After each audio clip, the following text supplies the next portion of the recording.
We're live, Judge. All right, let's go on the record on cause number DC 1819366, Ada Cabrera versus Caitlin Cheyenne Eagle and a number of other defendants, including Fleet Pride, who I think is the main defendant here today.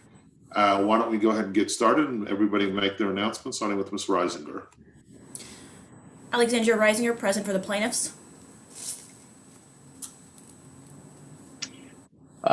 Leon Carter, Joshua J. Bennett, and Ruben Gandhi are here on behalf of Fleet Pride, Inc.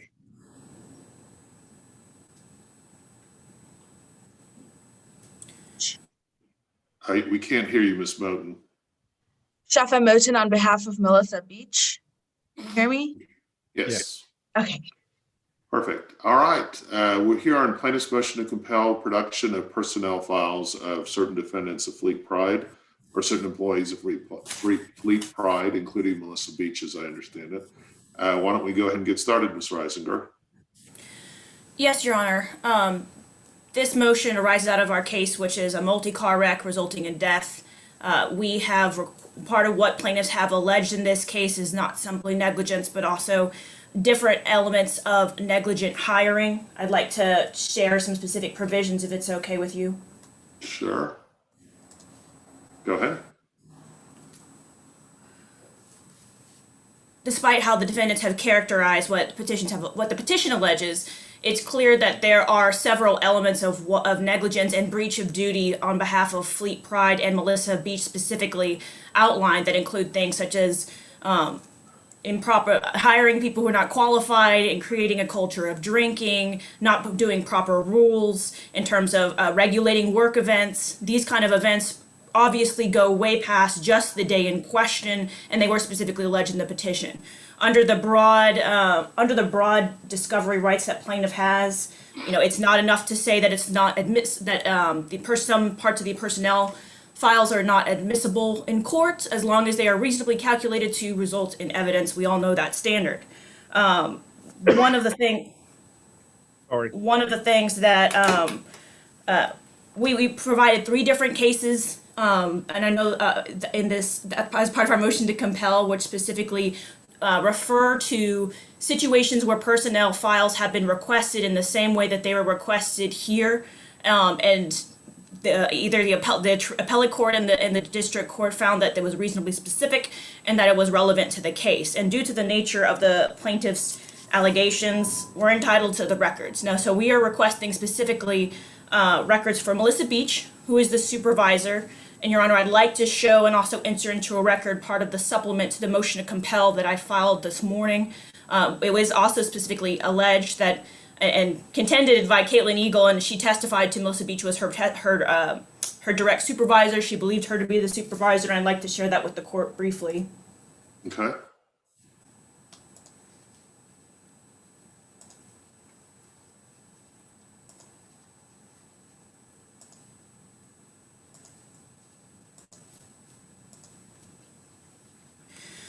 We are requesting all of the records as to Mrs. Beach specifically, and what we're asking for Eckhards and Nichols is for an in-camera review of those records in order to, out of an abundance of precaution for the defendant, even though I don't think it's necessary. But that's what we're asking the court to do. And the testimony that's put forward by Caitlin Eagle in her deposition has to do specifically as you understood that this is referring to Melissa Beach was a supervisor. You can see that she says yes numerous times and continues that she had authority over her. Melissa Beach was present immediately before the incident and was drinking with Miss Eagle before the incident, and on other occasions was aware of it, all of which goes to duty. And due to the severity of this case, it is clear that due to the relationship that Miss Beach had with Miss Eagle and her testimony, we're entitled to the entirety of our personnel records and to how exactly Miss Beach was running her business, how she was running these events, and what kind of culture she was creating, and how, and what was being rewarded, and what was being done about how people were drinking or how things were going, how they were going on work events. All of that is relevant to the case in question based on the allegations that I showed the court earlier. Okay. Who are the other employees? You're requesting Miss Beach's.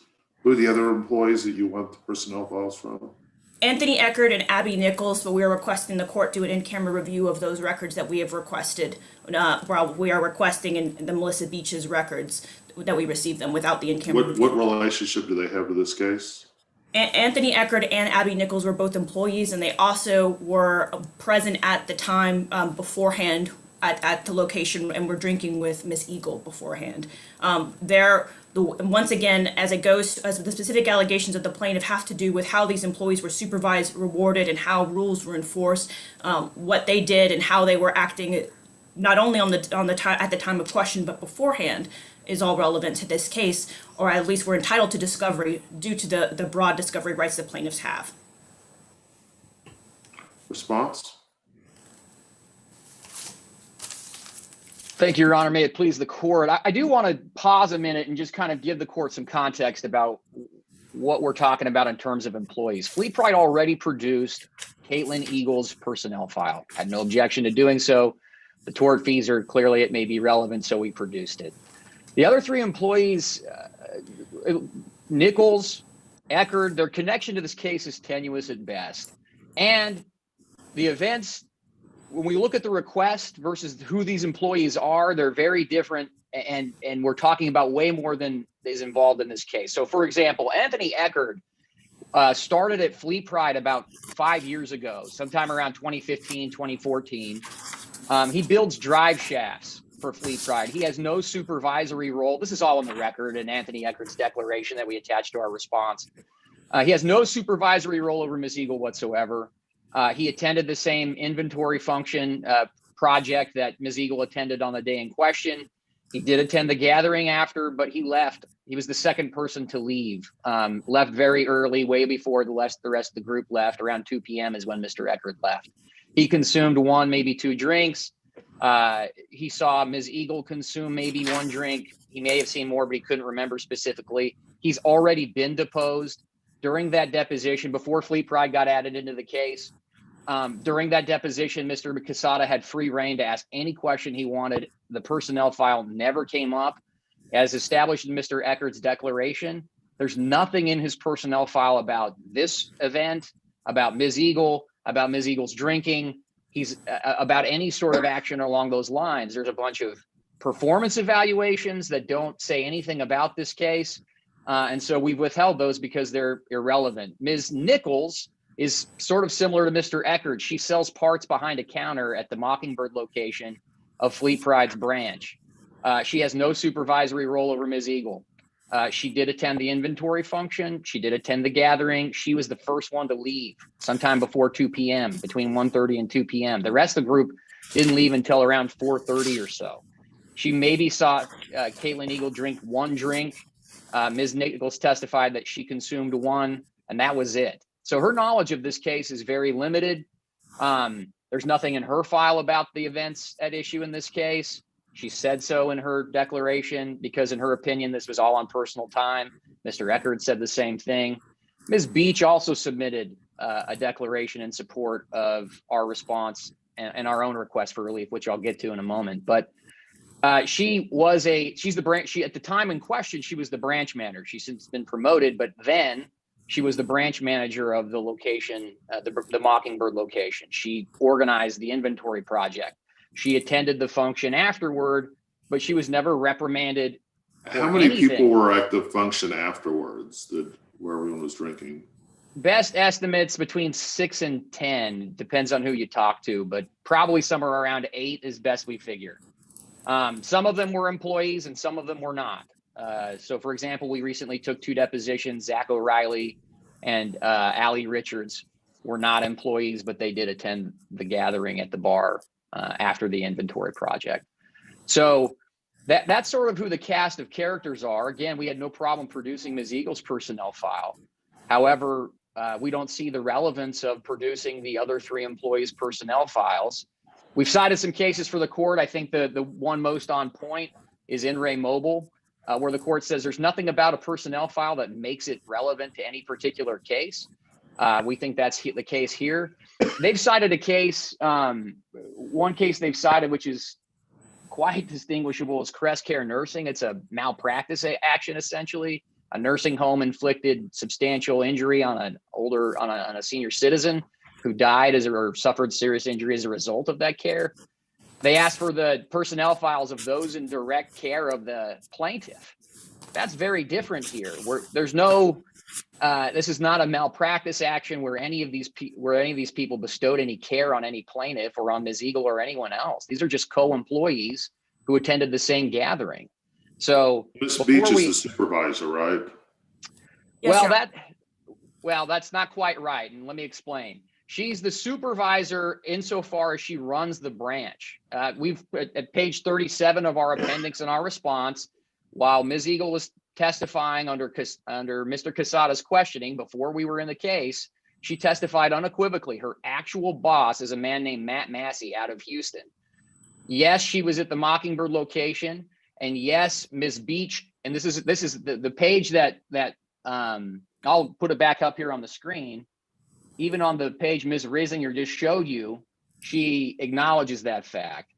Ms. Eagle shows that Ms. Beach isn't her boss. The blue part that they didn't highlight. I would say that she, Ms. Beach, saw my work ethic more than he, Mr. Massey, did. So if Ms. Beach felt that I was not up to par, she could report it to him and he would take it seriously. In other words, she had no firing capability. She had to report it to Mr. Massey, who then might have done something if he saw fit or saw reason to do so. And in fact, if you continue on in the deposition, and we've cited it in our own appendix in pages 37 and 38, you'll read that it was Mr. Massey who gave her orders, Ms. Eagle, to buy a car and to do other things, not Ms. Beach. So yes, there's some supervisory role in the sense that Ms. Beach worked out of the Mockingbird location, and so did Ms. Eagle. And Ms. Beach had occasion to see Ms. Eagle do her job, but Ms. Beach ran the branch. Ms. Eagle just worked out of the branch to sell parts as an outside sales representative. So even if there is some supervisory authority, though, there has to be something in the personnel file that matters to this case. And there just isn't. You can read Ms. Beach's declaration. In addition to irrelevance, there's also a very large overbreadth problem. Ms. Beach has worked at Fleet Pride since 2012. That's 5 years before Ms. Eagle was ever hired. That's 5 years worth of performance evaluations, 5 years worth of raises and promotions that have just simply nothing to do with this case. None of that information is reasonably tailored to any event in this case. The temporal facts here are very narrow. We start in March of 2017 when Ms. Eagle was hired. We end in December of 2017 when she resigned / fired because she's incarcerated and can't show up to work anymore. So those events are all we're talking about 9 months worth. And I strain to understand why 8 years worth of personnel records are relevant to a 9-month time period when this person's working for Fleet Pride. They've provided no justification in their motion. They've provided no justification in their supplemental motion, whatever you want to call it. There's just no justification for delving into any of these employees' long histories. Abby Nichols has worked at Fleet Pride since 2012. I don't understand why the plaintiffs, and they've not tried to make any mention of why. Well, we only have 15 minutes for this, so let's hear from Ms. Risinger. What I'm inclined to do, I'll just, this isn't an order, but this is kind of what I'm inclined to do, is for Ms. Beach, who is arguably the supervisor, I'm inclined to do an in-camera inspection of her entire personnel file. For the other two employees, I would probably just want to do in-camera inspection of anything in their personnel file related to this incident or drinking, and possibly information, though you probably already have it, just if you want to do a criminal search on them, whatever you need to do that, their date of birth or whatever. That's kind of what I'm inclined to do. But Ms. Risinger, what are your thoughts? Yes, Your Honor. At this stage, and I feel like we're getting we can already hear some of the standard that what we're going to hear from Mr. Bennett for MSJ, and that's not the standard that applies here. We have broad right to get impeachment documents if there are certain references to drinking or how parties were conducted, how work events were conducted. Any of that information and our right to impeach those witnesses is something that that we get at this discovery stage. And of course, while there was a prior deposition, as a new party was added, as the new allegations with has to do with negligent supervision and negligent hiring, and the specific allegations in the petition obviously cover a broader range than the scope of time that the defendants are trying to assert. Because part of what the plaintiff's petition clearly talks about and how the duty was breached in this case is the way that rules were enforced and how these work events were being conducted, which is why we're also looking for records that are a little bit more broad than what you're proposing as to the in-camera inspection for the other two employees. Because I wouldn't capture things for how, if there was drinking at parties and if there was some kind of reprimand, we wouldn't get those things. We're simply going off Mr. Bennett's word and the word of these individuals, which we have the right to the documents to impeach them if they are present. We don't have to take the defendants at their word for what is or is not present in these documents. We get to look at them because they could be relevant. Your Honor, Ms. Moten, I forgot to something? let you, no. Ms. Moten, I forgot to ask her because she represents Ms. Beach. Okay. I think Mr. Bennett did a good job at covering everything. Okay. Mr. Carter? Yeah, what I was going to say, Your Honor, is that this is not a work event. This is not an employment case. This is a traffic accident case. And the fact that they're trying to get this information has nothing to do with the personal injury case that they filed against the primary defendant. Nothing whatsoever. And so they have to point to something that is going to aid in the resolution of this traffic accident case in the personnel files. And they can't do that because this is not a negligent hiring case, nor is this an employment case. This is a fishing expedition to the greatest length that I've seen in a long time. They're just trying to delve into the personal information of these employees that have nothing to do with the facts of this case. Nothing. Your Honor, may Your Honor, may I briefly respond to that? Your Honor, the allegations that are laid out, and I'm sorry, Your Honor. I was going to go ahead and roll, but if you wanted to say something, you can. Can I? Your Honor, I don't want to interrupt you. If you're going to rule, I won't waste any more of the court's time. I'll go ahead and rule now. I'm going to rule that I'm going to do an in-camera inspection of Ms. Beach, I think is the alleged supervisor. The other two employees, I'd like to see their application, any reprimands, any reference to drinking, and anything about this incident. I don't need to see the rest of the personnel file for those two employees. All right, guys, thank you so much. You guys have a happy holidays. Your Honor, Ms. Reisinger, sorry. Go ahead. Just one second. Ms. Reisinger, go ahead and prepare the order for me. Mr. Bennett, you were raising your finger if you wanted to say something else. I've already ruled though. Just so we're clear, in our conferences with the other side, we made it clear in Eckert and Nichols files, there's nothing within the scope of the in-camera request. We've looked at those files. If there were anything relevant to like mentioning this case, drinking, anything, we would have flagged it. There's not. So there's nothing to produce for in-camera inspection there. We're happy to produce Ms. Beach's entire file for in-camera inspection for the court's ruling. Just make sure you put that in writing to the court when you provide it. Usually what I do is have people come in person for an in-camera inspection. I don't know that I need to for this case. And make sure that it's a little tricky in the time of COVID about doing in-camera inspections, but make sure that you provide us an envelope that this is for in-camera review to the court. Make sure that goes to my court coordinator as well as just to my court coordinator really, and what it's related to. Ms. Reisinger, make sure you prepare an order that reflects these rulings and get those to, go ahead and email Rhonda as well as e-filing it. And you guys have a great day, okay? Is she going to send those orders to us before she sends them to you? Yes, please do. Yes, we need to look at those before. Okay. Absolutely. Of course, Mr. Carter. I want to sneak something in on you. Okay, I appreciate Have that. a great day, guys. Okay, thank you, Judge, for You your too. time. Thank you. No problem. Appreciate it. Okay, our next case is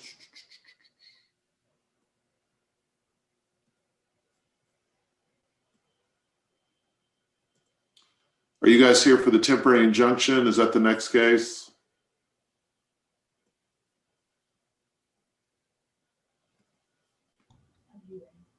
There's some other Here people. for first finding, Your Honor. Kim Cole for the plaintiff, Bapa Brooklyn LLC. Okay, 1 second.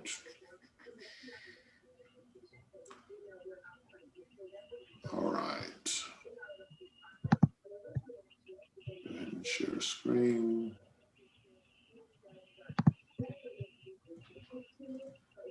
Okay, this is the case we're here on. Are you guys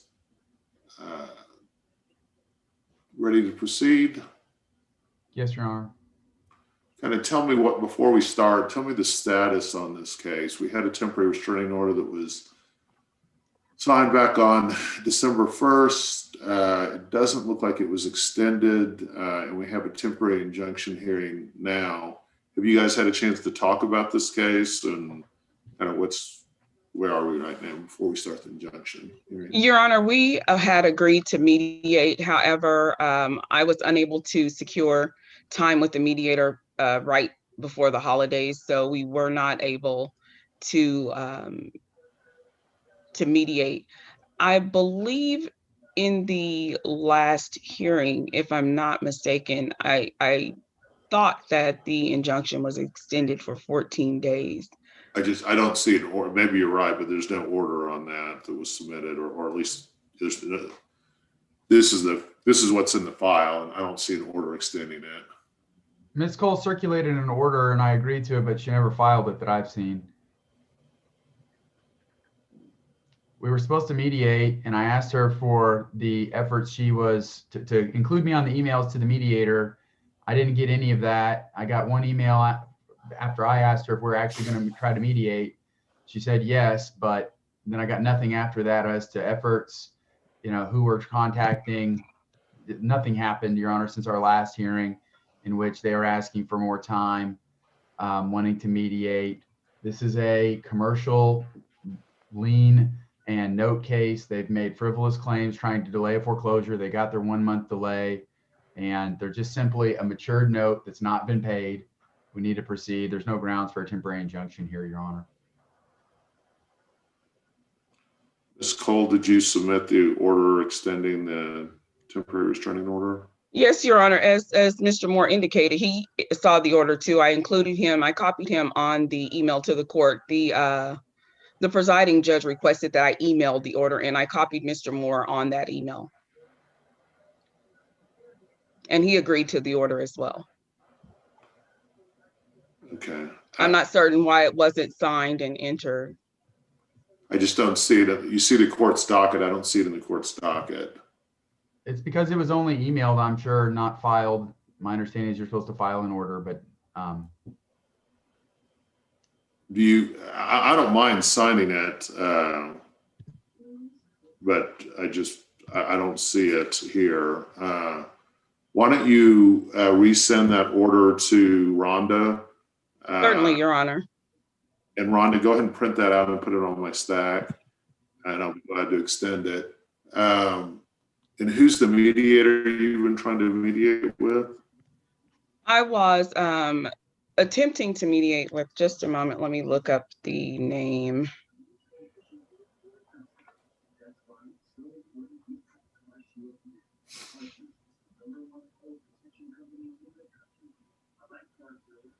I sought some references from other attorneys, but no one had time available on such short notice. Just a moment, let me see.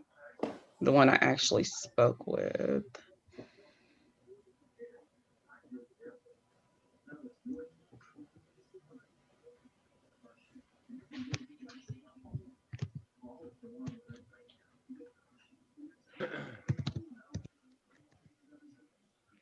Melody Armstrong, Your Honor. And what's the status with that? She was not available. Okay.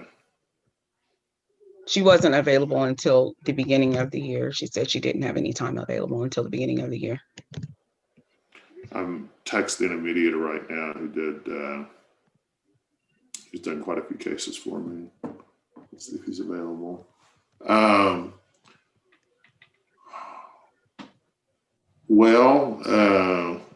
What do y'all want to do? I'm checking with this mediator to see if he's available. One thing I would like to bring to the court's attention is obviously this is a matter for a temporary injunction. There was a temporary restraining order in place However, the defendants have again filed for another foreclosure without providing notice to my client.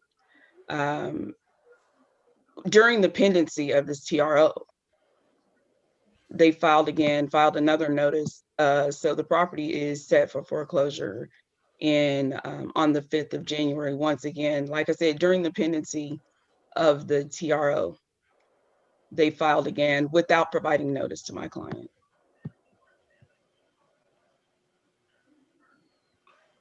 They And I provided can- notice. The TRO doesn't say anything about not foreclosing or posting for foreclosure. So we didn't violate any order of any kind from this court. And yes, it is posted and needs to be foreclosed next month. My client has investors that are involved in this note. They have obligations to their clients to move forward on this note. That is, we're a year past due at this point, past maturity, almost a year. It was matured in April of 2019. My client has given extension after extension after extension, letting him pay the interest-only loan, and it's time, Your Honor. And they have sent notice. He says he claims no notice of everything, but the standard is not that he received it. They send it to the correct address for BRAPA Brooklyn, and he always says he doesn't get it. But the rule is that we send it to the correct place, and we can put on our notice for the last one and provide it to the court that we sent it properly according to the property code. I just reached out to Judge Ginsburg, who is mediating these days. He could mediate with you guys tomorrow afternoon. How does that work? Or this afternoon, either one. What do y'all prefer? Hold on just a second. My client is unavailable this afternoon. He has dialysis today. How about tomorrow afternoon? He should be available tomorrow.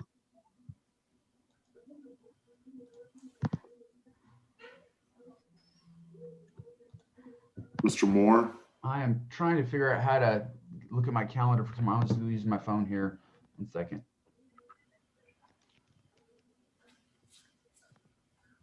I have nothing on for tomorrow, Your Honor. All right, let me do this. I'm going to go ahead and call him and then get him on the.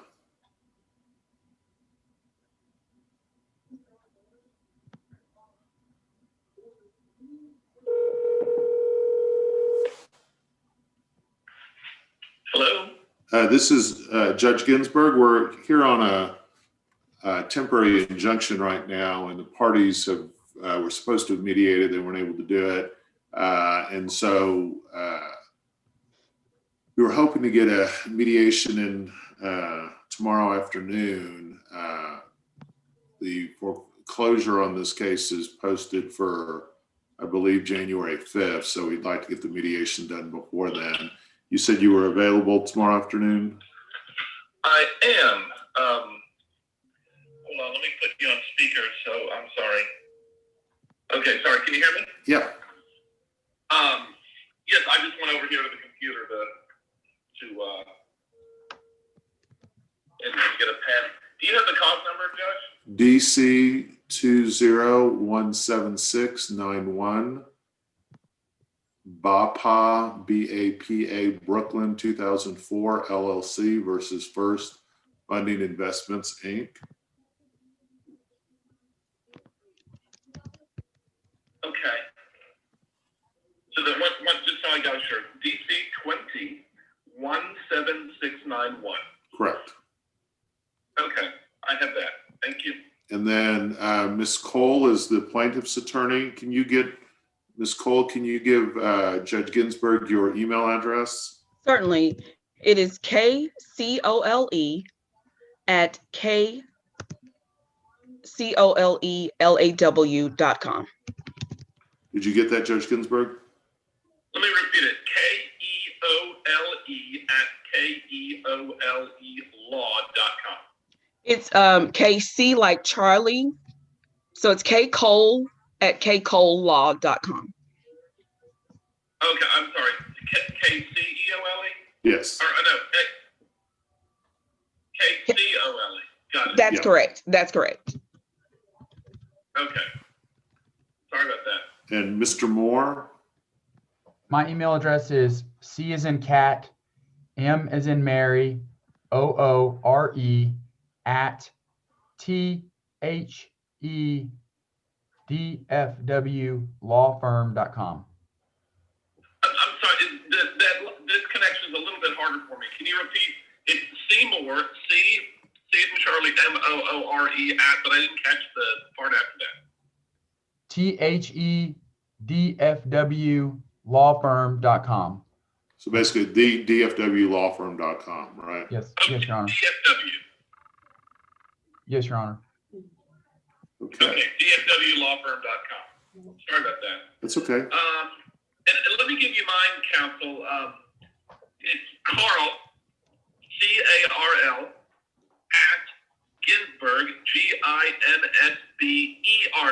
I'm an E-R-G, A-D-R, Alpha Delta Roger, group.com. So that's Carl at Ginsberg, A-D-R, group.com.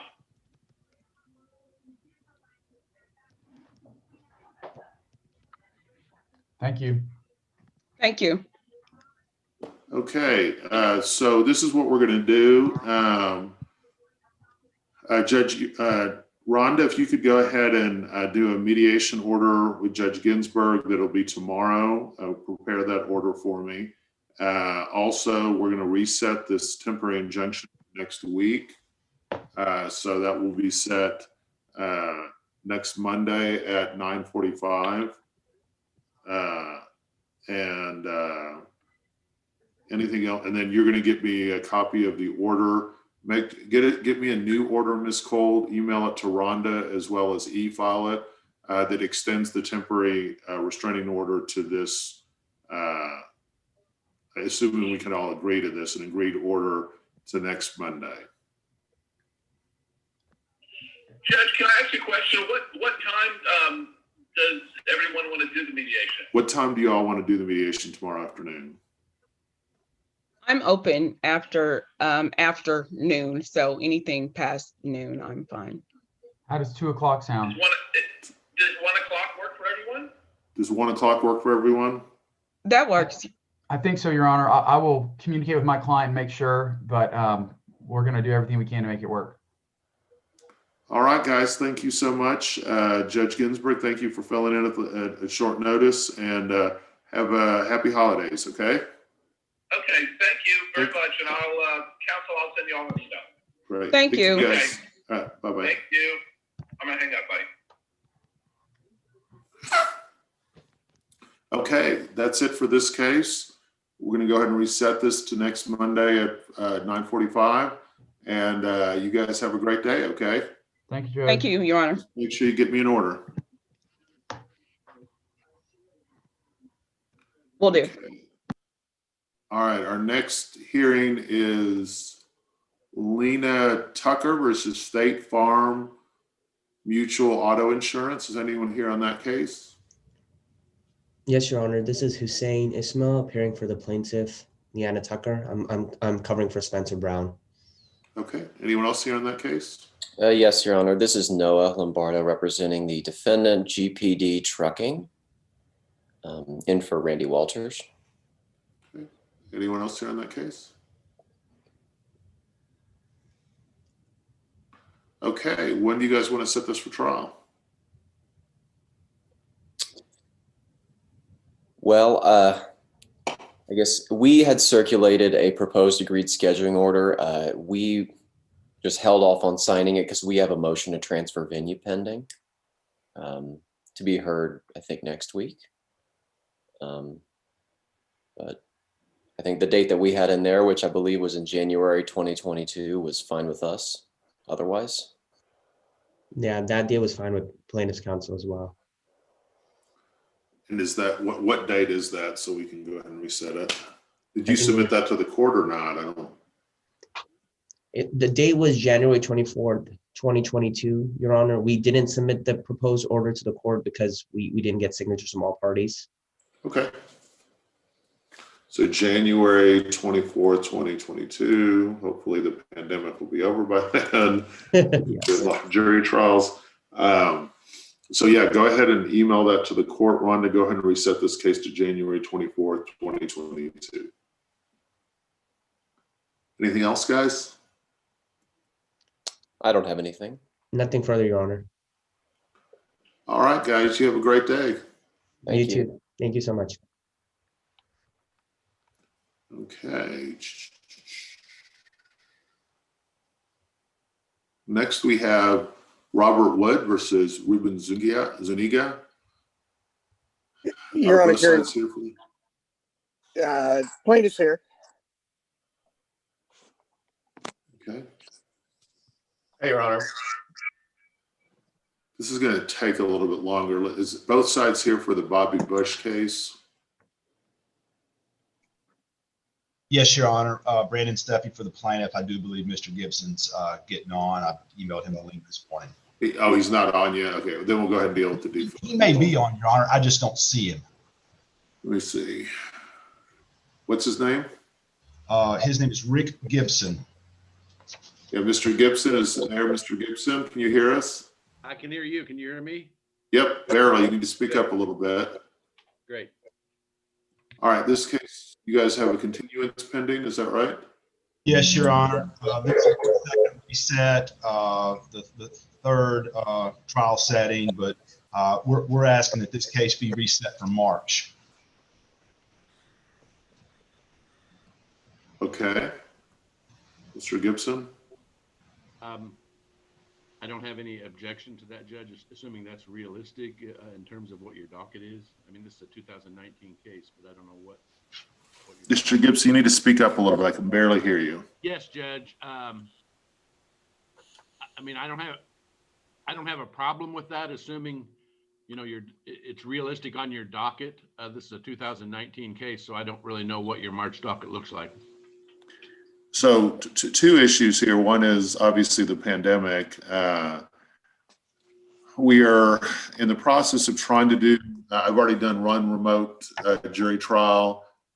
We are discussing with the other judges kind of how to go forward with that. There's a practitioners committee that's been set up by Judge Tillery, who's our new presiding judge of the central jury room, that wants to, I guess, make a recommendation or report about that.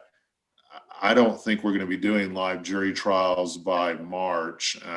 We might be doing remote trials by then. You guys want to do a remote trial? If not, I would suggest moving it farther off. Plaintiff does not want a remote trial. Plaintiff wants an in-person jury trial. So, Your Honor, plaintiff would request the first available in-person trial setting that the court believes is reasonable or realistic. So when is the pandemic going to be over, Mr. Stanley? Hopefully by March. Yeah, I don't think so. I'll set it whatever you want. I mean, the question was, is March a realistic date? Absolutely not. But especially if you're not willing to go remote. Sure. Whatever the court believes is the first realistic date is what what plaintiff would request, Your Honor. For a live trial, probably sometime in 2022. Oh, wow. I mean, we haven't had trials in 9 months. So once we get started, your case is relatively new. But I'll set it whenever you want. You could get lucky. I just have this, you know, Mr. Gibson says it's a 2019 case. The injury happened in 2018. Okay. This is a case that we mediated with a very good mediator unsuccessfully.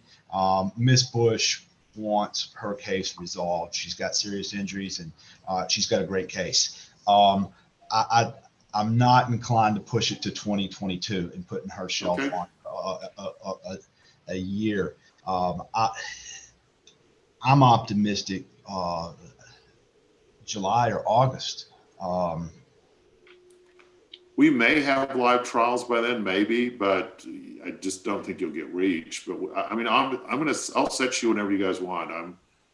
That's July or August would be fine with us, Judge. And if we get there, we get there. How about September, Your Honor? If the court believes there's a chance that we could get reached. I've told you what I believe. I mean, I'll set it whatever you want. This is an unprecedented time. I've been a judge for quite a while, but yes, I don't know what's gonna. you know, what we're going to do is once we start trying cases, we're going to do the oldest cases first, unless there's a special setting. And we're going to try to get as many cases tried as we can, as quickly as we can. But it's just, we've had 9 months now with no jury trials. It'll be at least a year plus before we have, you know, jury trials. We had 1 remote trial so far, and hopefully we'll have some more. But I'll set it whenever you want. But I just don't want you to have, I've told you what I think is realistic, but what's possible is, you know, March is possible. I don't think it'll happen. I think September is more likely. Let's go with September, Your Honor. You want September 14th, 21st, or 28th? 14th is fine with plaintiff. Mr. Gibson? Yes, that's fine, Judge. Rhonda, go ahead and reset this case to September 14th. And hopefully we can, we'll be out of the pandemic by then, and we'll be able to reach you. I think it's a little unlikely, but we'll see what happens. Okay. Thank you so much, Your Honor. Happy holidays. You too. Happy holidays to you guys. You too, Judge. Thank you. We're excused, Your Honor. You are excused. Thank you.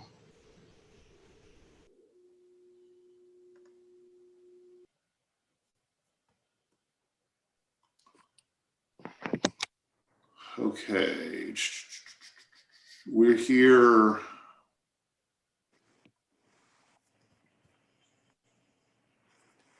On the default judgment, is that correct? Yes, Your Honor. So this has had a kind of an unusual history here. Yes. You were concerned about going forward with this the other day. So kind of tell me what your concerns are.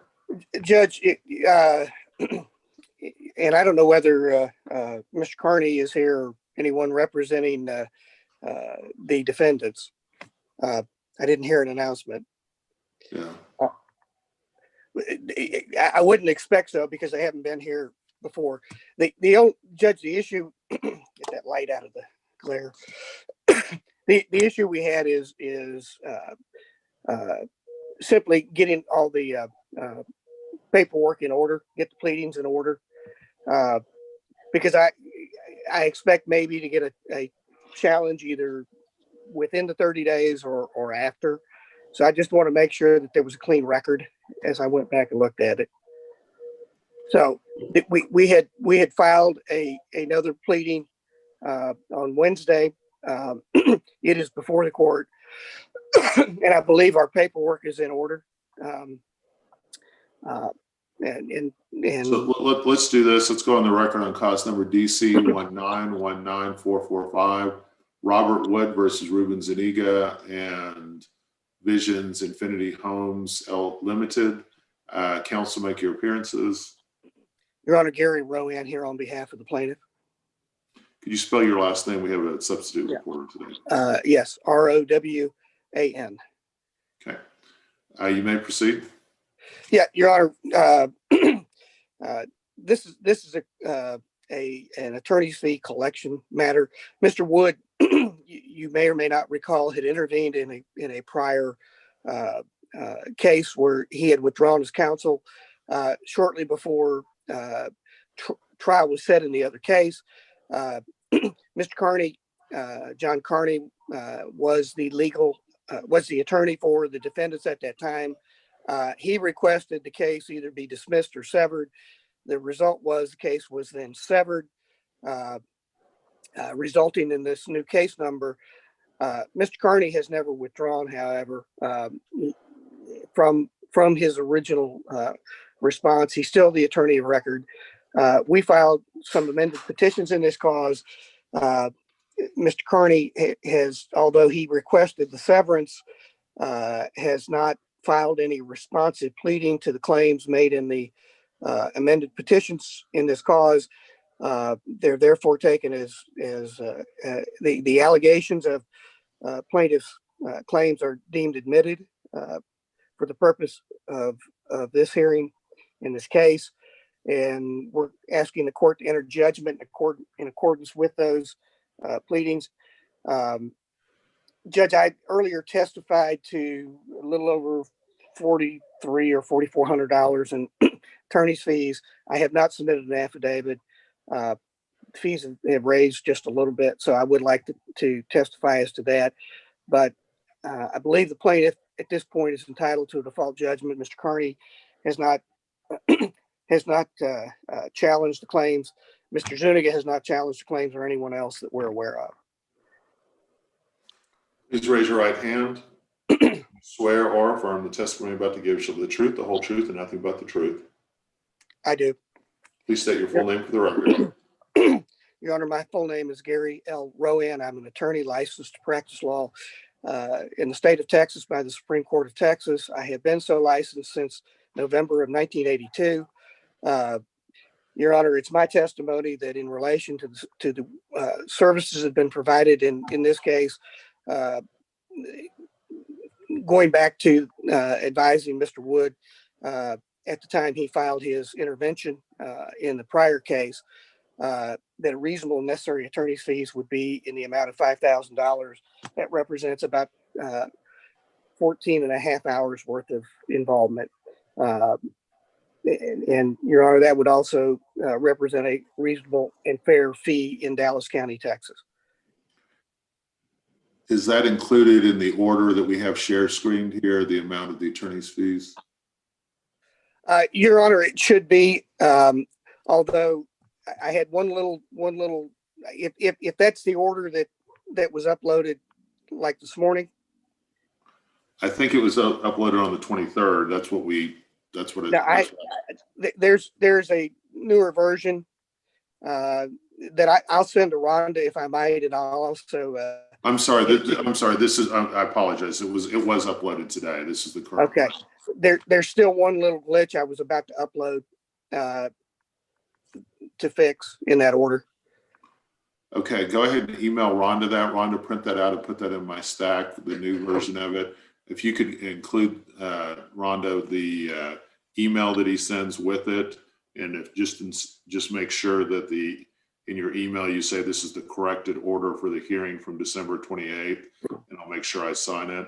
I probably won't sign it until early next week, and go ahead and submit that today, and make sure you e-file it as well. I will do that, Your Honor. Anything else, Mr. Rowan? No, sir. All right. You guys have a happy holidays. You are excused. Happy New Year. Thank you. Happy holidays. Happy holidays. Okay, Mr. Slim, are you here for, I think you're a little early for our next hearing, aren't you? I am early, Your Honor. I'm just a fly on the wall. Don't mind me. Okay. I think, let me see.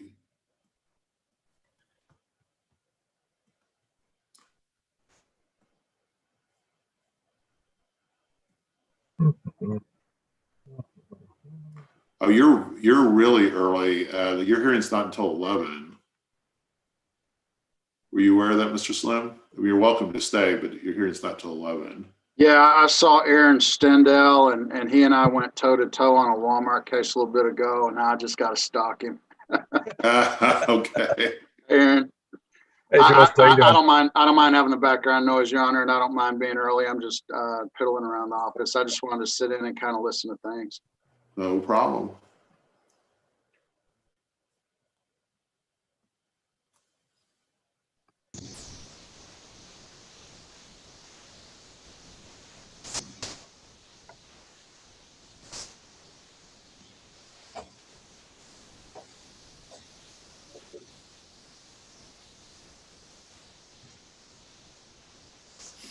Yeah, this is an interesting one. Okay. Mr. Williams, are both sides here for this 202 case? Yes, Your Honor. Hey, Aaron. Good evening. Your Honor, Aaron Stendell for Walmart. Stephen Williams for Shree Avery. All right. So let's go ahead and go on the record on cause number DC 2012341. In re Sherry Avery. Counsel, make your appearances. Stephen Williams for the petitioner, Shree Avery. Aaron Stendell for respondent, Walmart Stores, Texas, LLC. This is a 202 involving an accident at Walmart. Is that correct? Yes, it is, Your Honor. Why don't we go ahead and proceed? Perfect. Thank you. May it please the court. Judge, the court is obviously very well versed on Rule 202, as is opposing counsel. Even though that we disagree today, I respect counsel's position, but unfortunately, Judge, in this, as we were before the court today, we want to go back to the substance of the 202 petition and kind of do two things. First, explain to the court how we got here, and then go into our request for a little bit. Judge, this is a premises liability case with significant injuries. We essentially have Ms. Avery, who was doing her normal Sunday shopping back on July 5th, 2020 of this year. She encounters some liquid on the floor of Walmart. She slips, falls. She's rushed to the hospital after that. This is a brain injury, Judge. We're talking about, hemorrhage and bleeding out of the ears. On that day, Your Honor, and I'm sure the court has already reviewed the petition, but just to kind of rehash some of the facts, on that day, folks from Walmart came to her aid, and she was rushed away from the hospital. That's about as much as we know. We don't know any more than that because, well, she blacked out, and we don't really have any other facts. As opposed to waiting, long after, a year or a year and a half or up into the statute of limitations, we decided to do this 202 petition under the purposes of what Rule 202 allows, which is to investigate a claim.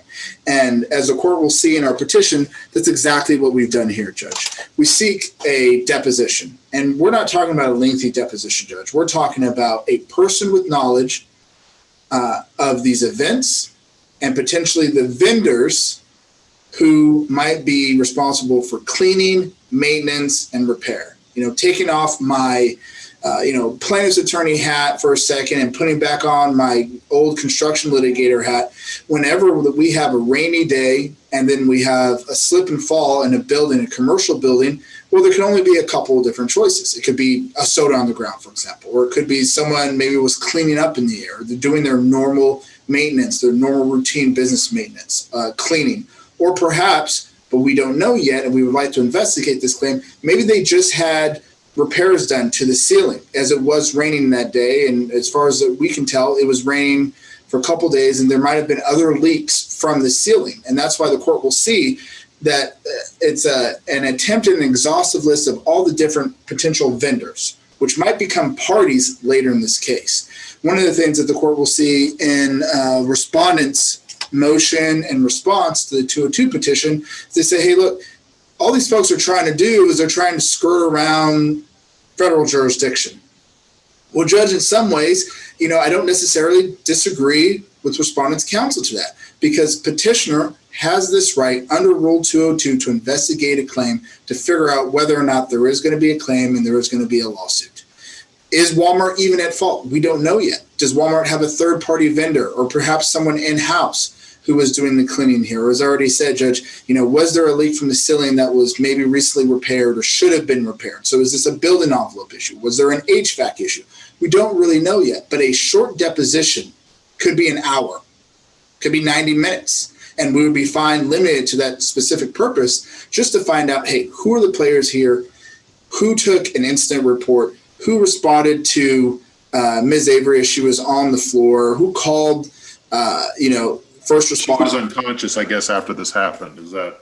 She was briefly, Judge, was knocked out, woke up, doesn't really know what happened other than what we've kind of been able to piece together. And as the court knows and as opposing counsel knows, we anticipate that this is going to be a large personal injury litigation. Yeah, it's a slip and fall, but it's a slip and fall with very serious injuries. And so in an attempt to, not be in the position where, hey, we filed this lawsuit, maybe Walmart removes, or maybe we go down into discovery 6 months down the line and we find out, well, there are these RTPs. We have a cleaning company. We have the guy who's supposed to fix the roof, whatever it may be. And then, this is litigation that takes 2 or 3 or 4 years because we keep adding additional parties. And I think that's part of what the essence of what the Rule 202, specifically as we get to 202.1b, in that investigating a claim prior to the suit. And that's really, the crux of what we're looking for here, Judge. If Walmart were to stipulate and say, hey, look, it's us, well, you know what, Judge, that ends our quest. If Walmart were to say, we can hand you these documents and it's going to show you who was working at the time, who was there, who last cleaned up, or who last made repairs, well, that also ends our request, Judge. So a request is very narrowly limited to just investigation of a claim that would allow us to bring this lawsuit. Response? Your Honor, this petition is anything but narrowly limited here. Petition requests depositions from the general manager, all managers on duty, employees, agents at the store, third parties who are at the store. In addition, plaintiff was requesting documents, all kinds of things, whether policies, procedures, and effect regarding the construction, repair, maintenance of the floors, the roof, the HVAC. They request things such as construction bids that are submitted for the repair, maintenance of the windows, skylights, things like that. This is a shotgun approach to this, and far beyond what 202 is intended. Is there an attempted incident to report? negotiate with. Mr. Stendel, is there an incident Yes, Your report? Honor, there is. Have you provided that to them? Not yet, Your Honor. We have offered to Mr. Williams to provide it. We also requested plaintiff's medical documents that he has at this point as well. And we've written to Mr. Williams. I've spoken to him on the phone, left numerous messages, and tried to negotiate this, and we haven't heard back, frankly. Mr. Williams, have you talked to Mr. Stendel about all of this? We have, Judge, but we have had conversations, and I'm sure that's what Mr. Stendel meant, that we had conversations. We just haven't been able to come to a more narrow, focused result here. And of course, Judge, I'll be the first to admit, because I drafted the 202 petition, it is a more exhaustive list of all the potential parties. But in order to investigate this claim and for the efficiency of the court, the people of Dallas County, and that's not just lip service, Judge. As the court knows, and as Mr. Stendel knows, these large litigations where we might have several experts on either side, where we might have 4 or 5 parties, they might have their experts. We might have 10, 15, 20 fact witnesses. In order to save that time and efficiency, I think that's where the 202 petition is so perfect for this situation, because one general manager of the local store who has, maybe knowledge of the contracts of any of these other vendors in an hour, Judge, or 90 minutes might be able to get us to a point where now we can file a lawsuit, attach those parties, or Walmart can be in the position to say, hey, look, it's not us, it's them, or you know what, we hire and we do everything internally. Is there somebody that could do that, Mr. Stendel? Is there a particular manager or something that would have that kind of knowledge at that particular Walmart? To be frank, Your Honor, more than likely, but I can't be certain. As far as that, who would have that knowledge at Walmart? I'm sure there is somebody who would know whether there was a vendor for the HVAC or the skylight. As far as the other peripheral, the initial discovery we've offered, that it's in my Exhibit 1 to our response, offering Mr. Williams the incident reports, photographs that Walmart has in its possession of this incident, store video surrounding the incident as well. And I haven't heard back from Mr. Williams whether he wanted to accept that in addition to perhaps negotiating a resolution to this 202 petition. Why don't I do this? Why don't I put you guys into a breakout room? You guys, sounds like you haven't really chatted about all this stuff. I'm inclined to allow a deposition in this case. And I think Mr. Stendel, I appreciate your willingness to provide the incident report and all the kind of basic documents in the case.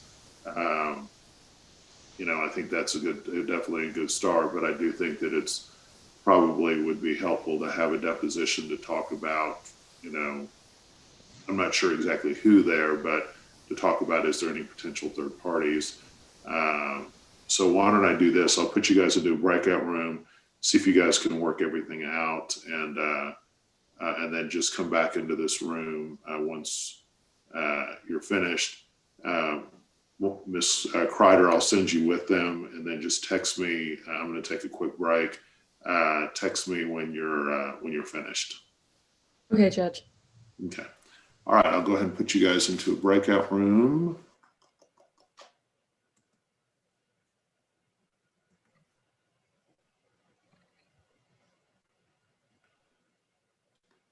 Damian. Okay.